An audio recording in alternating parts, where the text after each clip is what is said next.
apart. Conquer fears, won't let them reside. Heartbeats pound as we take the dive. Living now feels so alive.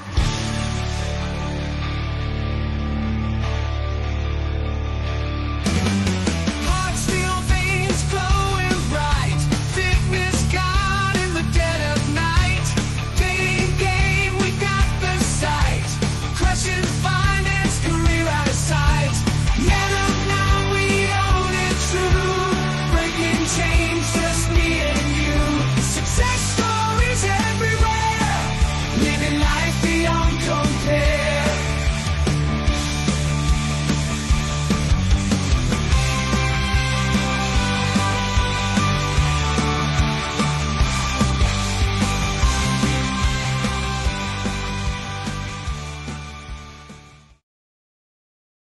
What is going on, everybody?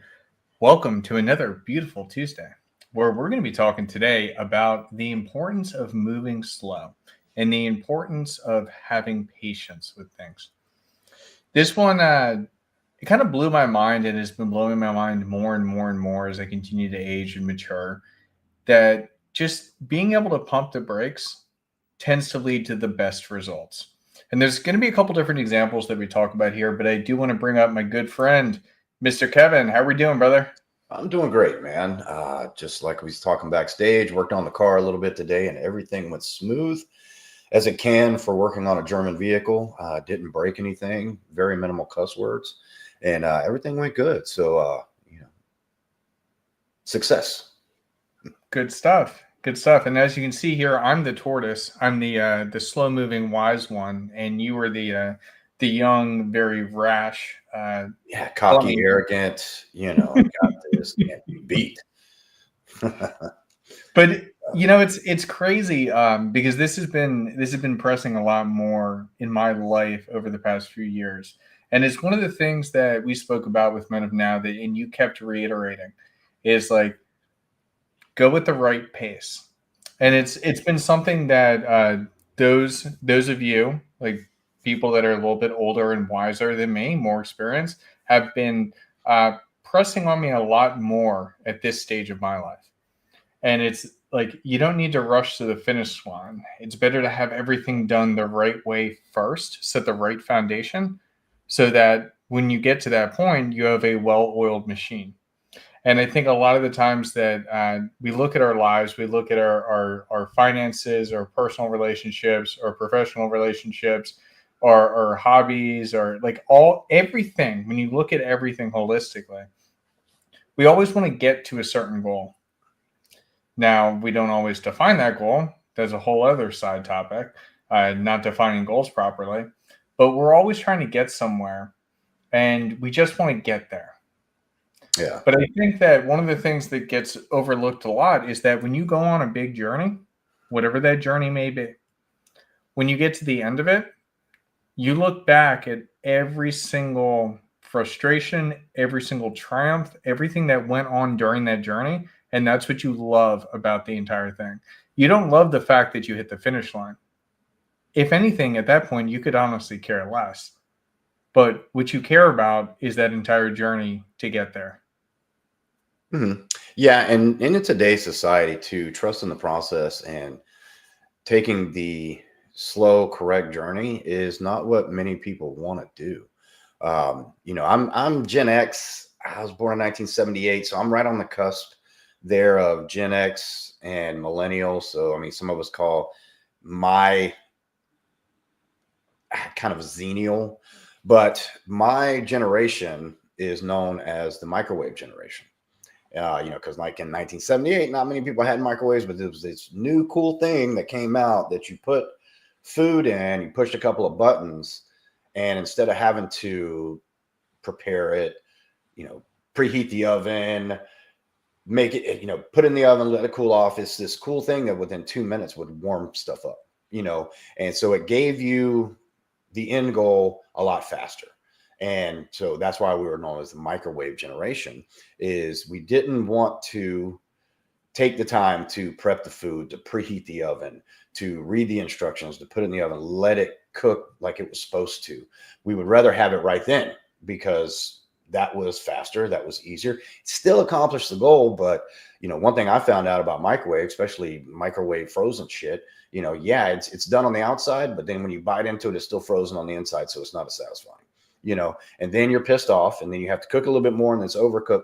And that the microwave, as innovative as it was, it kind of set the tone for generations to come on how goals were achieved and how the income or the end goal was set up. That instead of working for it, taking the time, doing it right, having the patience to make sure that it was done correctly and having the discipline to do it went out the window, because we could just push a button and in 2 minutes it could be done.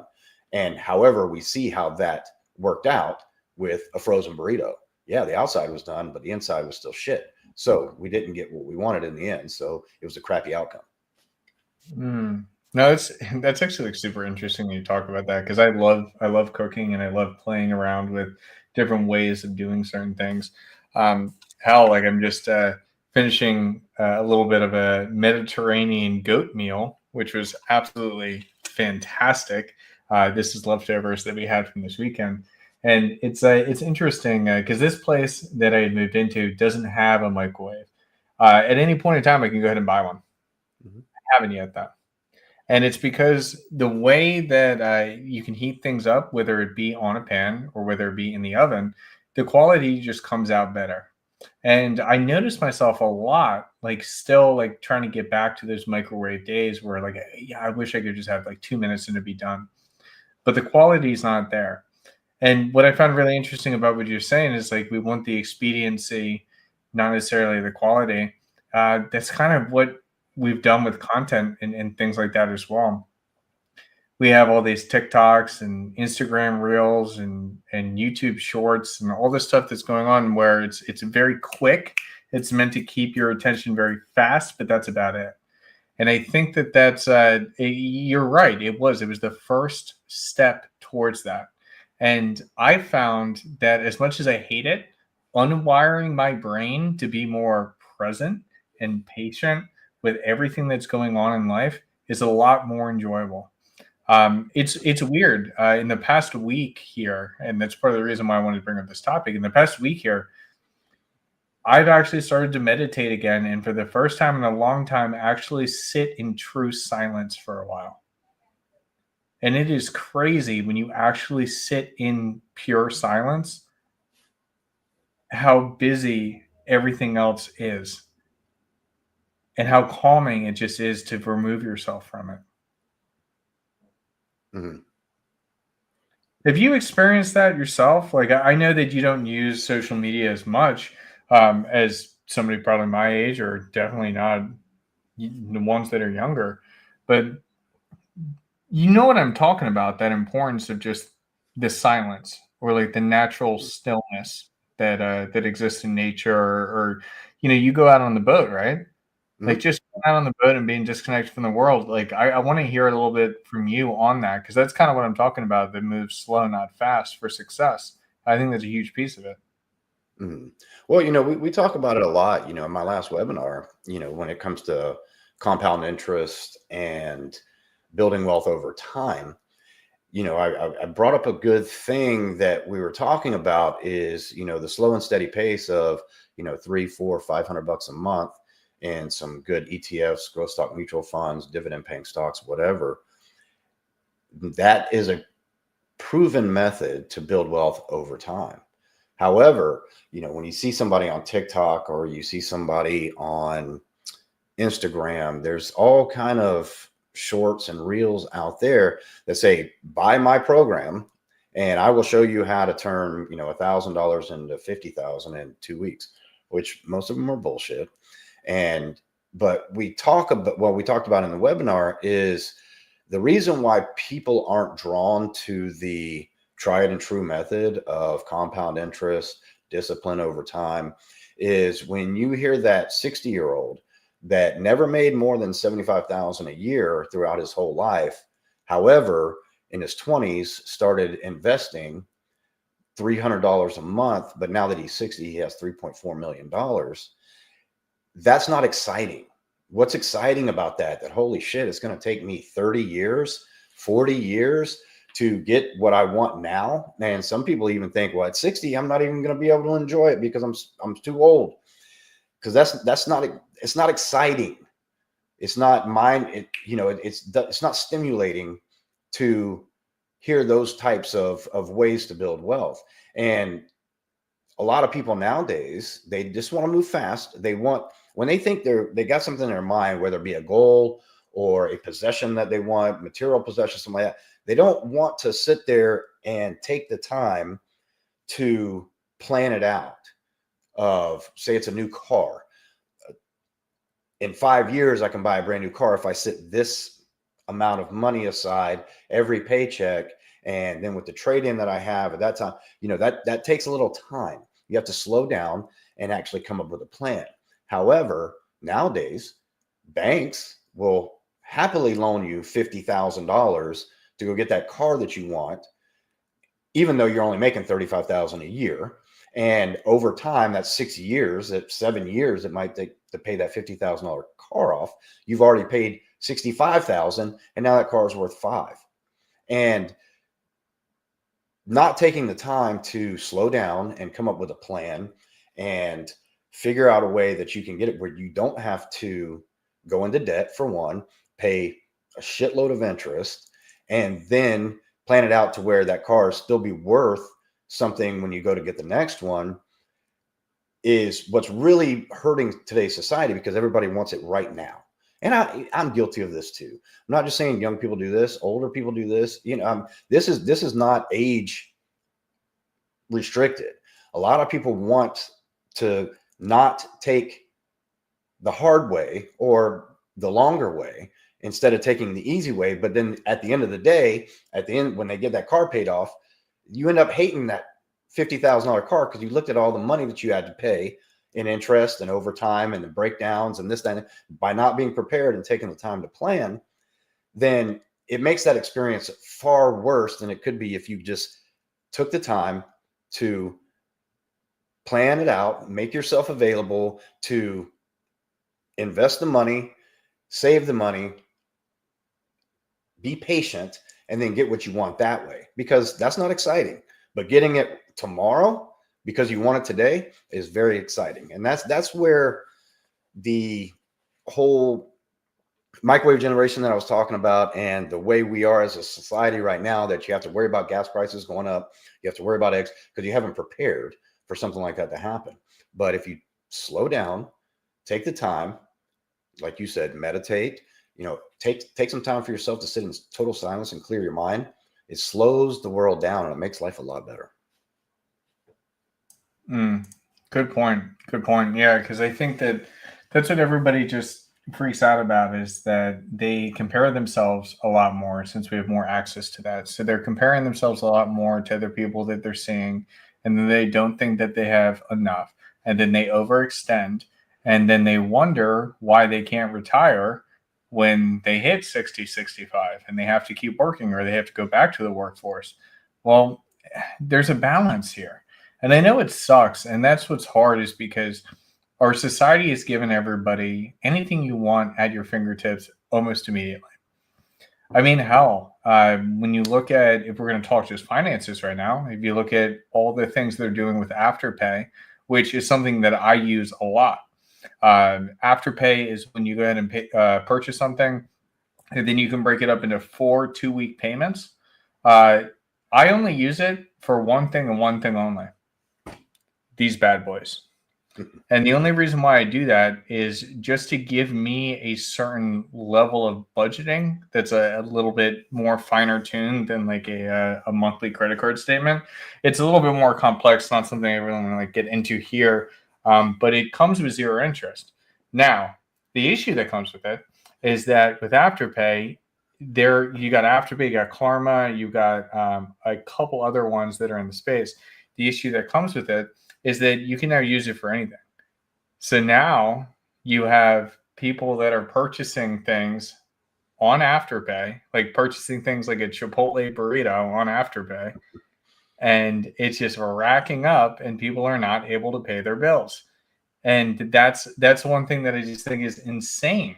Is like if you're so backed into a hole in debt, don't go into more debt to cushion yourself because you're just going to feel comfortable and then go further into debt. That's how it always happens. Yeah, and that comfortability you just spoke of is only temporary. When you replace debt with debt, debt consolidation loans, those kind of things, because it's fast and easy to pay some debt with some more debt. That comfortableness, it doesn't last long, and that's what a lot of people don't understand is that you're by moving fast, you're setting yourself up in the future for a lot of heartache. Yeah, it's a harder fall. That's how I think I would put it. When you move like the tortoise, like slow money building, slow moves, slow decision making, but proper, proper decision making throughout. When you get to the end, you're going to be a lot safer if something goes wrong. If you move like the hare and you're fast as all heck with all your decision making, well, you're almost kind of standing on what, like a glass castle or a castle made of cards. It's not that strong. And then when something goes wrong, everything goes wrong. And so I think that's what's really important for people to understand, like, especially right now, there's a very tumultuous time in the world. I mean, we see all this garbage going on. They revved up the war in Ukraine and Russia again. Both India and Pakistan are now fighting each other. Just nobody seems to be getting along. And there's a lot of uncertainty. And what do you do in times of crisis? Well, if you move slow and you set your foundation, there's not much you have to worry about. But most people don't think about that until shit hits the fan. That's why people don't have an emergency fund. That's why people don't set up some of these emergency decision-making things. I mean, when you think of, when I think of like most places I lived and like even some of the things they taught us when we were younger, like having the fire ladder in the house, if you live above the first floor, and how to actually install it, use it, and get out your window. Like, I feel like most people don't even know how to do that nowadays. And we're just losing all of that by just expecting immediate, or I can just order it if something needs to be taken care of. We've completely lost sight of what it actually means to live, to be a human being. Yeah, I agree. Finances is real easy to talk about when it's talking about move slow, not fast for success. But as men too, we can use it in just about every aspect. Dating is another one. Move slow, not fast. Don't be, just because you're getting to a point where you're moving out on your own and you want to date and maybe get in a relationship, maybe get married, moving slow with yourself first is very important. And what I mean by that is, focus on yourself instead of worrying about finding someone that's going to complete your life, be your better half, however you want to call it. Make sure that you can be theirs first. So instead of worrying about just going out and finding the first girl that shows an interest, make sure that you've got yourself in order. And the only reason I say that is because in this day and age, a lot of relationships don't work out. So if you jump into where it's ever all 50-50 with the bills and all that good stuff that we talk about that we should, well, what if she leaves? Or what if you get tired of it and you want out, but you've gotten yourself into a point now where you're depending on that financial aspect that she brings into the relationship that you didn't plan, you didn't take it slow to make sure that you are covered on the back end, no matter what the situation is. I mean, God forbid that, that the relationship doesn't work out, but you got to be prepared for that. And if you just jump into it as a roommate type relationship where you're both paying half the bills, well, if she leaves or if you want to leave, well, where's that going to leave you? Are you still going to be able to afford to stay in the place? Are you still going to be able to cover her half? But by taking it slow and making sure you've got all your ducks in a row, so to speak, that's going to make for a better relationship, because then if she loses her job, then, hey, everything's covered. It might be a little bit of struggle, but you've prepared for that because you took it slow and didn't move fast and made sure that everything was set up for success no matter what the situation. That, dating is just another one. But, finance is one. But I mean, we can use this strategy of moving slow, not fast, in just about every aspect of our lives. Yeah, and I think that that's one of the ones that it's been very interesting for me to see and to really actually internalize. Um, Nobody's watching you. I know it's crazy. We always think like we're so embarrassed when we do something, or we think everybody's upset with us about something that nobody cares about. Mhm. That's been it's the weirdest thing for me to fully internalize, and it comes into play with all of this as well. Um, like I'm thinking like workplace as well. Like you don't need to rush something, because if you're trying to rush something that may be ahead of a deadline that's set by others, and you can see a clear avenue. This is like the young buck in work. You can see a clear avenue, but if you try and push that, one, it can make other people look bad. You don't want to do that. Two, if you go ahead and do that, well, yeah, it makes people look bad, not just to management. It could make them look bad to the rest of the people like involved with the project. It could create chaos. You create a lot of emotional and like a lot of emotional headache for a lot of other people that are involved with the project if things start getting moved around. Like you may see like a solution to something that may be, 1 week solution versus the 2 month solution that they have. But don't just like dive in there to try and solve it. First, you need to understand all aspects of what's really going on. And I noticed this again as we're talking about relationships, professional, finances, everything. The best thing that I ever adopted, and I only adopted this in the past 2 years, is that whenever I need to make a decision on something, I sleep on it first. Now, unless it's an immediate emergent decision, I sleep on it first. The reason why is because the emotional reaction I may be having in that exact moment may not marry my baseline emotional reaction to the problem. If you're riled up about something in the moment, or you're deeply passionate about something in the moment, is that your baseline reaction to it? Most likely not.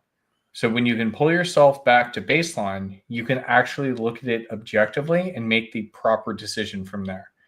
That's something I wish everybody was taught about how to do. That regulation is wild. Mm-hmm. Yeah, and you brought up a really, really good point. For one, yeah, nobody's watching. You should look at yourself as your own worst critic and stop thinking that other people are judging the way you live, because even though some people might, not as many are as you probably think. And the sleeping on it is one thing, but taking some time to really evaluate. Tattoos, for instance. I've got, I say, I've got all the douchebag tattoos because it's not that I didn't sleep on it. I didn't really think far enough ahead to 20 years after I got them, 25 years after I got them. If I was going to look down and say, I wish I wouldn't have got these. Yeah. I've got the tribal on my arm. I got Chinese on my back. It does say what I thought it was said, and I found that out years later. But now I look at them, and that was a trend back in the late 90s. I wish I would have never got it. You got a tramp stamp? You got a tramp stamp? I do not have a tramp stamp. It's in the middle of my upper back. But I don't really worry about that once I don't see that often. But, it's gotten to the point now. It's like with a tattoo. Okay, if tattoos are cool. If you like tattoos, that's your thing. I'm not saying don't get a tattoo. But if you want to get a tattoo, think about it and wait 5 months. After 5 months, if you still want that tattoo, then yeah, you might want to get it. But don't just walk into a tattoo shop, find something on the wall and say, put that right there when you and your buddies are drunk, because you might end up regretting it. And you can do that with a lot of things for lifestyle. There's a lot of alternative lifestyles out there, van life, sailing around the world, all these things that might look cool at first, but instead of diving right into it, plan it out first. See if that's something that you really, really want to do, because it might be cool for the first 3 or 4 months. But then after that, is that something you can see doing for 3, 4, 5 years. And when you actually take the time and slow down to actually weigh the pros and cons and really plan it out, you might find that it's looked cool on paper, it sounded good at the time, but if you sleep on it, you take the time to slow down, you might realize that it's probably might not be the best for you. It might be the best for somebody else, and and vice versa. After you do that, you might say, okay, after I've taken the time to plan this out, really search all the pros and cons to this alternative lifestyle, it is for me. And then you can go for it. But then at least you took the time to plan it out and to see if it's going to work before you just dove in and regretted what was going to happen. And that's where, especially as men, sometimes we don't have the discipline to slow down and check it out because we're worried about what other people are going to think one way or the other, and you brought up comparison earlier.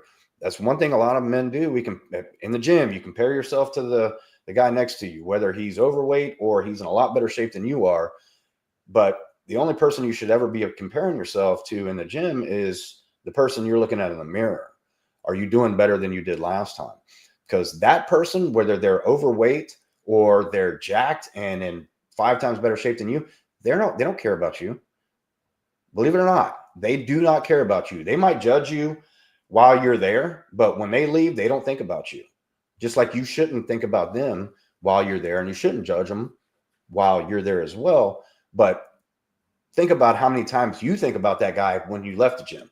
Probably never. So that's happening with them too. So comparing yourself to others or comparing your life situation with someone else's and making a rash, not thought out decision to change your life because you're comparing it to others. What do they say? That comparison is the thief of joy. It really is. And as men, sometimes, especially now, because you see TikToks of guys living what they call their best life, on 30-second reels, and you say, okay, I need to do what they were doing, but you don't know what happens for the rest of the day. You don't really know if they're happy or not. All you're seeing is a lifestyle that might seem appealing to you. But when you dig down deep and you really go through that type of lifestyle, you probably find that it really won't fit for you, your personality, and the way you want to live your life. But it just looks cool on TikTok, TV, whatever. It looks cool, but if you kind of really take the time to put yourself in that situation, does it really fit your life plan for yourself? And most of the time, it won't. No, it's a good point, and it's just interesting seeing like a lot of people that have been out in the space recently and getting some of that stuff kind of exposed. I mean, heck, this is no shade on Fresh and Fit at all. Like, I love Walt. I think he's an absolutely fantastic guy, but he got dragged through the coals not too long ago about that whole thing with the escort, and it's just like, I don't know. It's just, why put up a facade that you are a certain way and then get completely crushed when you're found out to be the other way? I think leading with authenticity, like as we've spoken about many times before, it's like, this is who I am. Mm-hmm. Guys, this is who I am. I love Legos. I got The Art of the Deal by Donald Trump in front of my Frozen castle, right next to my Disney Steamboat Willie. I love it. I love mixing all the nonsense. I love living who I am. And I think that's what people get frustrated on, is that you have so many external influences that are telling you to be a certain way. Then if you're not living up to that forced expectation, which is an unrealistic, does not exist expectation, that expectation we put on ourselves based on how we observe the outside world. So that expectation isn't real. Not many people are going to remember you. It doesn't really matter what most people think about you. So what's wrong with moving at a proper pace through life?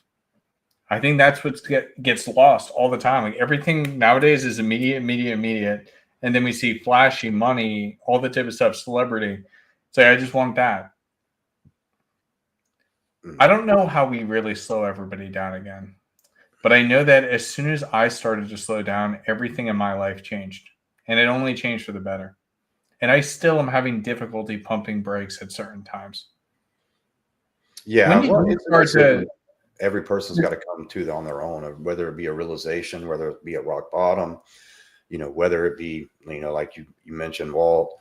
Um, I don't think Walter was ever fake, but Fresh and Fit, Myron and Walter, they built a persona of themselves, through podcasts and through the After Dark that they were known for. And they had several other things before After Dark. A lot of people never saw that because it wasn't as exciting as bringing a bunch of females on to clown on, which is basically what they did. And that's what made them internet famous, not the other stuff.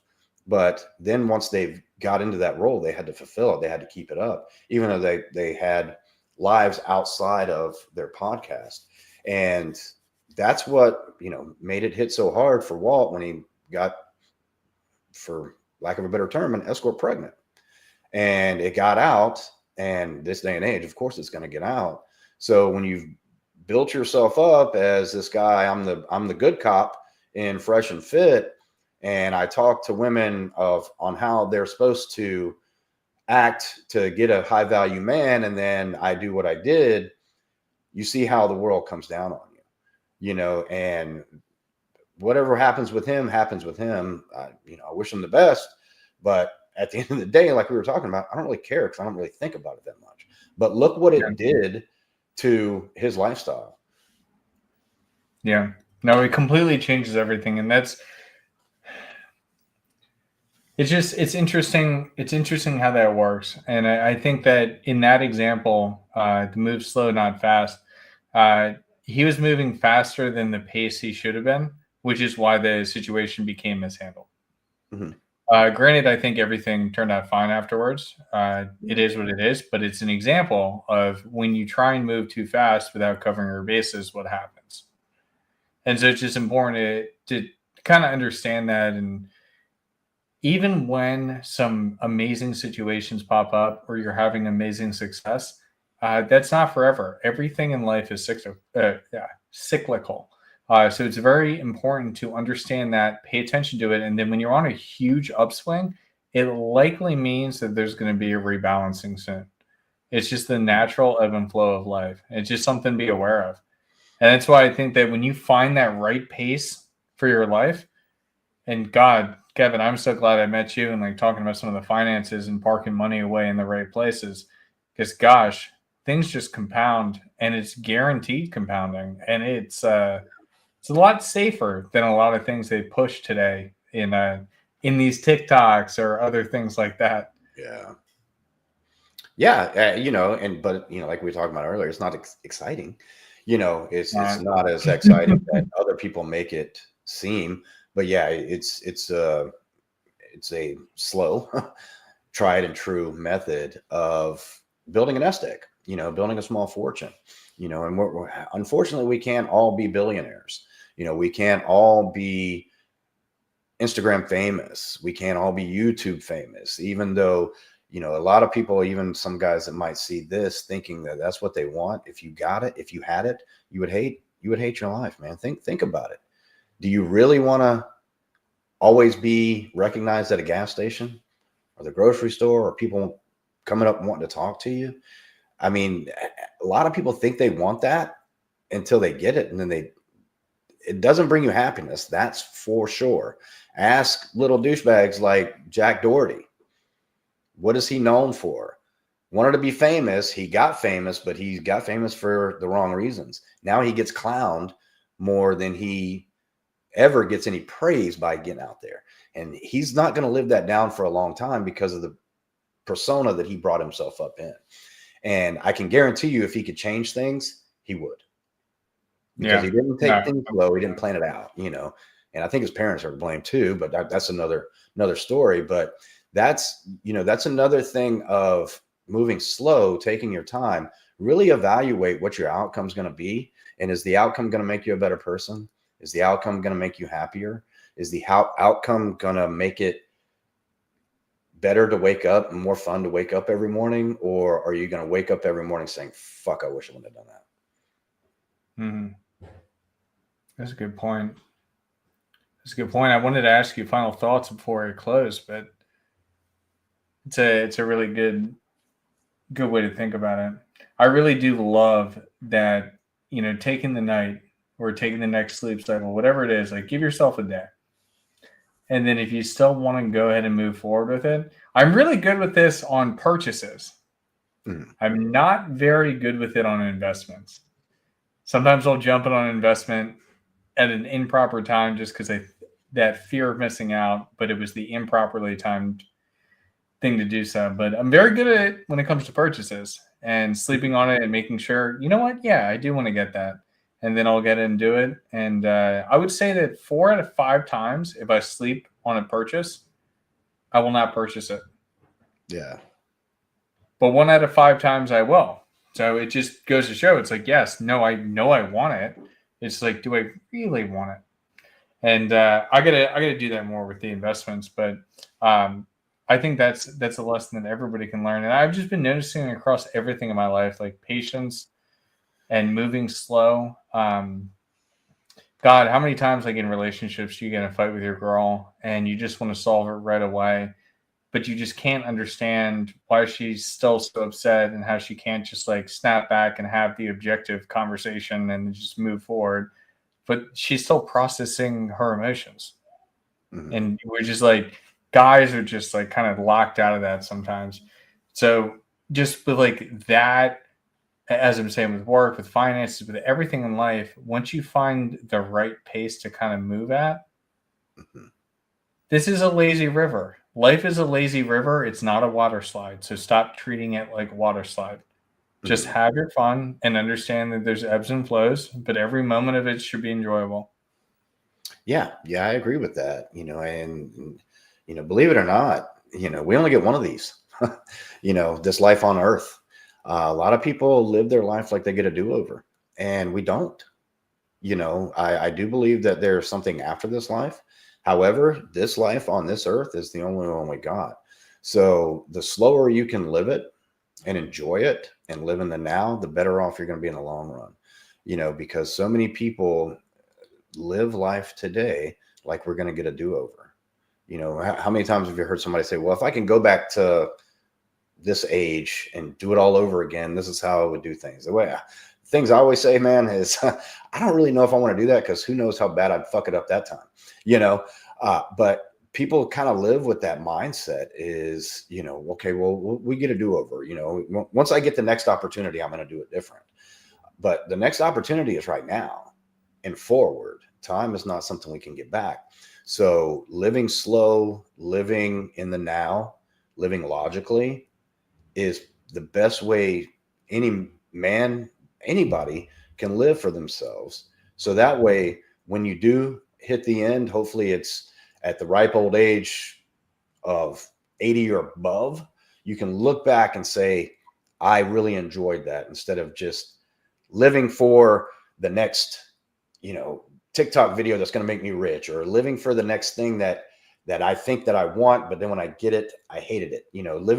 Living with regret is something that we all do in some way, shape, or form. But the most you can minimize that of your regrets that you have, the better off you're going to be in the long run. Because like I said, we only get one of these. So live it as slow, live it as proper, live it as successful as you possibly can. And so that way, when you do get to that day and you look back, you're happy of the time you had on this earth. Incredibly well said. Incredibly well said. And I think that we may have to dive deeper into this topic at some point, because, dude, I love this kind of understanding of life that I've only really come to in the past few years, but it's completely changed everything, and I have never been happier. So very much appreciate that. Yeah, we got good friends too that we've done past shows with, that I'd like to get some of their perspective on this, so this is something that I would want to revisit. Of course, full disclosure, being transparent, me and you both drew a blank to come up with something for a show tonight, because current events wasn't really there, and then we were both very busy individuals. So this one we kind of pulled out of left field 15 minutes before we went live, but it's a great topic, and it's something that I think we could talk about for probably 2 hours. But I would love to revisit with some of the people that we've done shows with in the past and get their perspective on it as well. I think that's a great idea, potentially doing a panel show where we have a lot of people with a lot of different perspectives come in on this. Because, guys, I'm going to tell you right now, this is one of the most important skills you can learn for your long-term success in life. And when we say long-term, like everybody thinks like retirement, whatever, or a tortoise. Yeah, sure. I'm just a slow, gross, old, decrepit person at the end of retirement. No, it's not about that.